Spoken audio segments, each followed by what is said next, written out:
Here are the basics of souffle. Cream of tartar, 4 eggs, 3 tablespoons of flour, 3 tablespoons of butter, 1 cup of half and half. Now I use 3 chicken eggs and 1 duck egg because the duck egg is bigger, richer, and the whites are incredible. The problem with a duck egg, as you can see, is they're very, very difficult to crack because they have a very, very tough shell. So you have to hit them very hard and hopefully break through the membrane, which obviously I didn't do this time.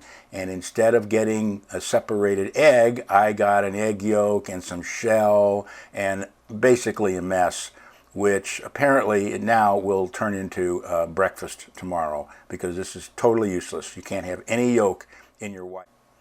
Now we're going to use a serrated knife. Hit it fairly hard so you bust through the shell and the membrane, and then you can separate it into your egg separator. Now what you're going to notice here when I separate these two is how thick those duck egg whites are. That's what's going to give you greater volume in your souffle because the duck egg whites are probably twice as thick as chicken, and they're just going to give you more volume and they're going to be more stable.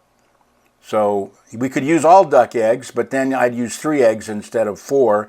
And I know they're hard to get. I get them in the farmer's market.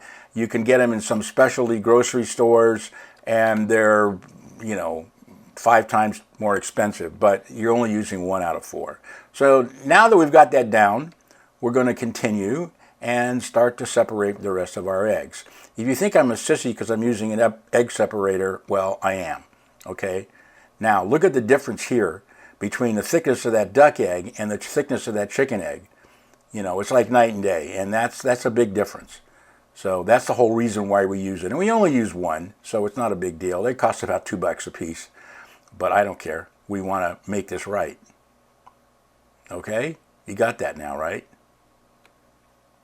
Okay, the next thing we're going to do is we separate our eggs. We're going to throw in a little cream of tartar, which is a high acid that will solidify the egg whites and make them fluff up more, and then they won't lose their air.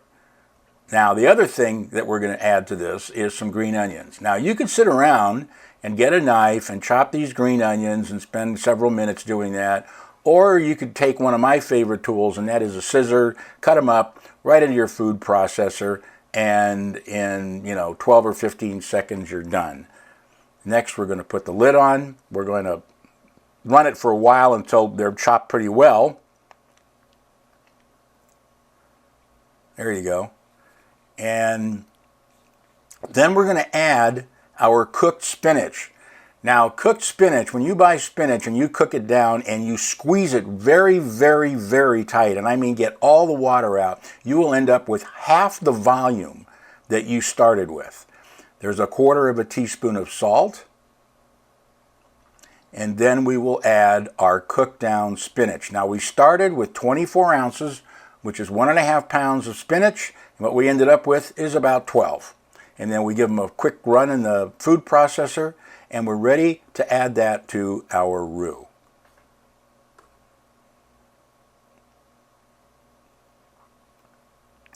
So we're going to make a roux. Medium heat, maybe medium-low heat, room temperature butter, and that means it just melts faster. So we're going to let it melt for a little bit. We're going to run it around so that it melts faster. And another important thing to remember here is when you're adding the flour, you have to continually stir your whisk so that you break up any lumps, because once they start to lump up, if you don't break them up, they will stay lumpy, and you don't want a lumpy souffle. Now, what's important here that a lot of people don't tell you is when you add the flour, you add it in the center and you work just the center, because if you work the whole pot, you're going to end up with potential lumps on the side because they like to coagulate. They like their friends to get together and have a little party on the side of your pot. So you try not to do that. And the best way to do that is a little bit at a time, just a little bit at a time, as you can see, and you never stop stirring. You just keep stirring because you want to make sure that it's nice and smooth, and you keep it in the center there. And as you can see, the flour now is starting to cook and it's getting some consistency, and that's kind of what you want. It's a roux. It's a basic roux, you know, flour and fat. Now we're going to add our half and half, and we're going to keep the heat down to about medium because we want to cook the flour and we want it to incorporate in with the milk, the half and half. And we're going to keep stirring even after we put all of that half and half in there, because we want to make sure that it's very, very smooth and there's no lumps in it.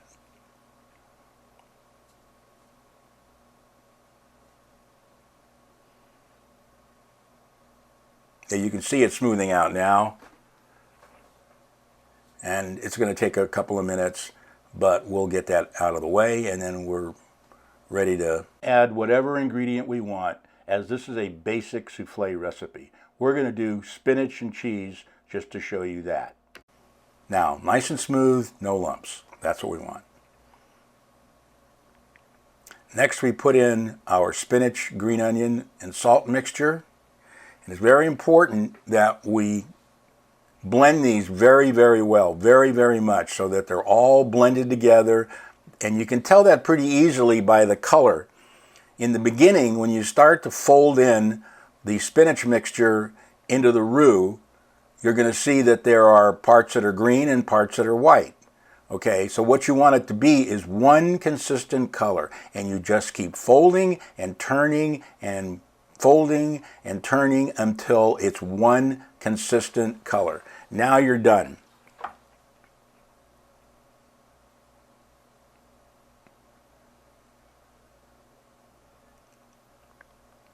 Okay, now we're going to beat our egg whites.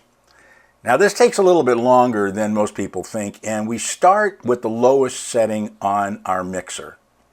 I also use a bowl with a pouring spout, and I will show you why I do that later. Now this could take 10 minutes. This is not going to be, you know, a quick deal here. This is going to take a while because these egg whites like to wait around. First of all, it's very, very important that you keep them at room temperature. Now we're pretty close here, but we're still not there. And we go in two different directions. We go one side to the other, and then we switch directions. We go from right to left, then we go from left to right, and we're around the edges so that we get all of the egg whites. And as you can see, now it's starting to thicken up almost like ice cream.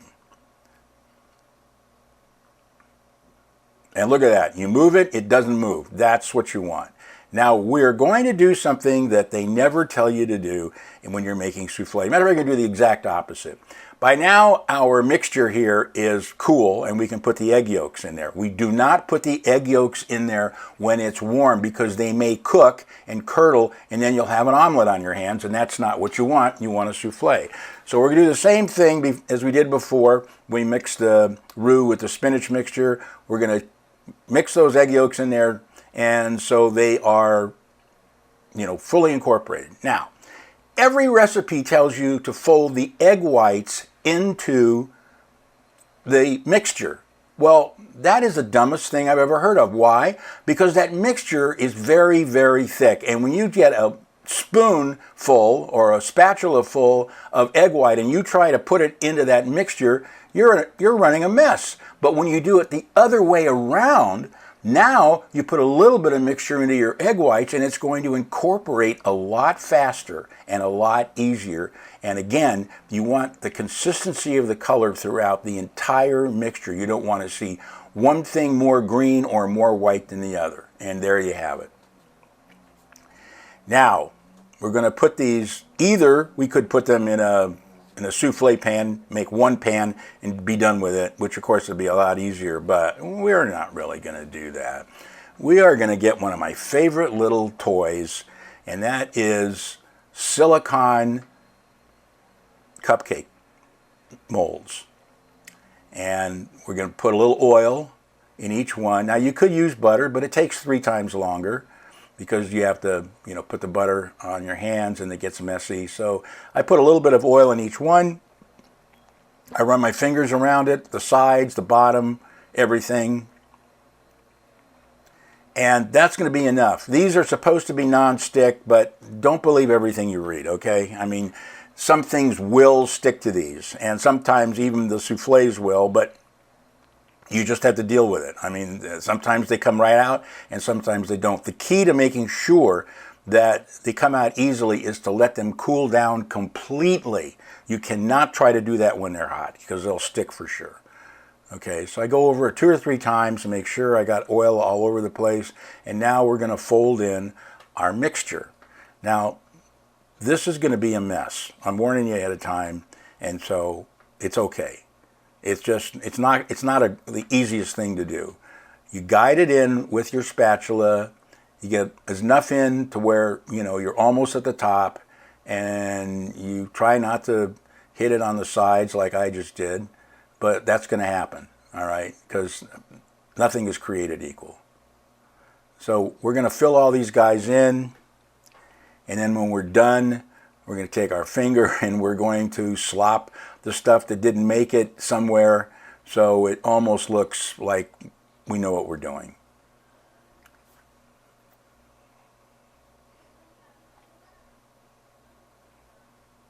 Usually 12 ounces of cooked spinach and that whole nonsense will make 8 of these, as you can see. And then we're just going to go along and put a little bit extra in the rest of them because we don't have enough to make one more. And then we'll clean up our silicone forms. You can buy these online. They're not very expensive, but I don't see them in the stores anymore. So I guess you have to buy them online. But they're great. And I have several different sizes and several different shapes. Okay, now we're going to put these in a 375-degree oven for 25 minutes. At the end of that, we're going to test them to make sure that they're done. And I'm going to show you in a second how we do that.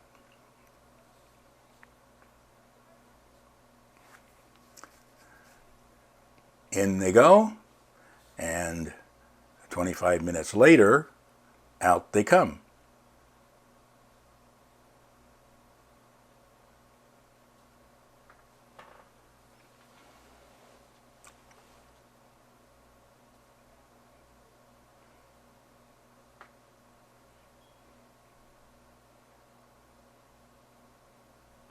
Okay, now we pull them out on the tray and we test them. If they're just a little bouncy like that, they're perfect. If they bend a little too much in the center, you got to put them back in. Now they have to cool completely. How cool do they have to be? Until you can pick that pan up as I did with your hands and not burn yourself. That's how cool they have to be. So that's what we use as our guide. Now, like I said, it's supposed to be non-stick, but it's always better if you kind of protect yourself. So I always get a knife and I go around the circumference of each one of those little guys, and then we just pop them out. And there you have it. And we've got lovely little spinach soufflés anytime we want them. And by the way, they're delicious.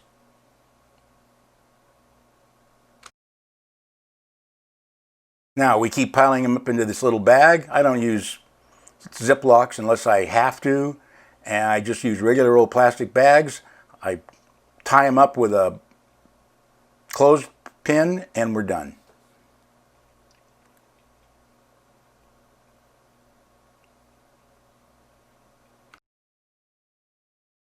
Now, for our cheese souffle, we're going to use approximately 8 ounces of cheese, or 1.5 cups, or 2 handfuls.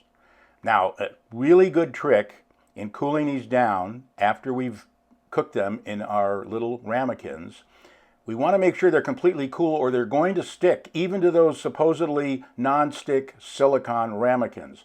So all I do is I take some cold water and I run it underneath the ramekins, and that will cool it down. It'll take maybe 10 minutes, and then after that we can pull them out. And we've got beautiful, perfectly formed Nice little individual cheese soufflés that we can freeze, keep in the refrigerator, do whatever we like with them. And I just eat them. They're delicious.